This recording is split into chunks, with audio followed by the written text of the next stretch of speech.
ये वाला व्लॉग आपने असद अली तूर का लाजमी देखना है, सिर्फ सियासी एंगल से नहीं बल्कि माशरती एंगल से भी, कि ऐसे लोग दुनिया के अंदर एग्जिस्ट करते हैं जो एक्सट्रीम किस्म के नार्सिसिस्ट हैं। और ये बेसिकली तो लड़ाई है अब्दुल कयूम सिद्दीकी साहब की और असद अली तूर की। ये कहें कि एक तरफ से वो अपने आप को सूली कह रहे हैं और अब्दुल कयूम सिद्दीकी साहब को असद अली तूर कह रहे हैं कि ये इस तरह के हैं जो नार्सिसिस्ट हैं और लोगों के अंदर जो है वो इनसिक्योर हैं, अपनी जो है वो लोगों को ज़बरदस्ती तारीफ़ें करते रहते हैं, अपनी लोगों को धक्के से जो है वो व्लॉग दिखाते हैं अपना। तो ये बड़ा मज़े का व्लॉग है, आपको लाजमी देखना चाहिए। और अपने इर्द गिर्द भी आपको देखना चाहिए कि ऐसे लोग एग्जिस्ट करते हैं जो हर टाइम अपनी तारीफ करते रहते हैं। ये बेसिकली साइकोलॉजिकली चैलेंज्ड लोग होते हैं जो जिनको सिर्फ ये शौक होता है कि हम बताते हैं कि हम कितने कमाल चीज़ हैं। तो ऐसे लोगों के साथ बहुत ज़्यादा इश्यूज होते हैं जिनको इस व्लॉग के अंदर एक्सप्लेन किया है, जिसके अंदर उन्होंने कहा कि एंड में तो उन्होंने कहा कि ये नीच भी नहीं है, नीचड़ू है। तो इस तरह से करके ये व्लॉग है और व्लॉग के अंदर डिटेल के अंदर बताया गया कि कैसे एक दफ़ा उन्होंने डिफरेंट एग्जाम्पल्स दिए हैं जो आप कोट करते हुए थोड़ा सा आप हिचकिचाते हो, लेकिन असद अली तूर ने वाकई ही अनसेंसर्ड काम किया, जैसे उनके चैनल का नाम है।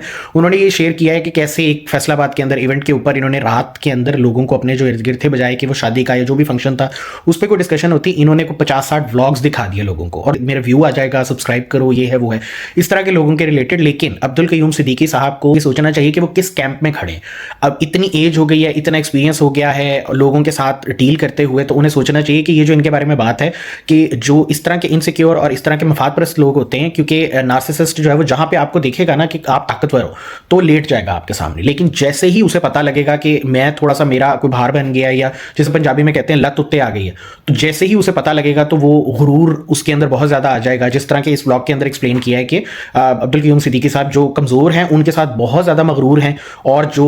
ताकतवर हैं उनके साथ बहुत ही स्वीट बन के, और बहुत ही आपने देखा होगा बहुत लोग होते हैं जो बड़ी तमीज़ से बात करते हैं, बड़े आपके साथ मैसेजेस भी एक्सचेंज करते हैं, सब कुछ करते हैं जब उन्हें आपके साथ मफाद होता है। तो ये अब्दुल कयूम सिद्दीकी साहब से रिलेटेड ये सिर्फ व्लॉग नहीं है। अब्दुल कयूम सिद्दीकी साहब को तो डेफिनेटली चांस मिलना चाहिए कि वो अपनी साइड की स्टोरी भी रखें कि कहाँ कहाँ पे उन्हें लग रहा है असद अली तूर साहब ने गलत कोई बात कर दी है, वो तो एक अलग चीज़ है। लेकिन माशरती तौर पे ये हमें देखना चाहिए और हमें अपने अंदर भी इंट्रोस्पेक्ट करना चाहिए कि क्या हम ऐसे तो नहीं बन रहे कि हम लोग अपनी ही तारीफ करते, इनसिक्योर होते, और वही वाली बात जो पीर बगाड़ा ने नवाज शरीफ साहब के बारे में की थी कि जब ताकतवर हैं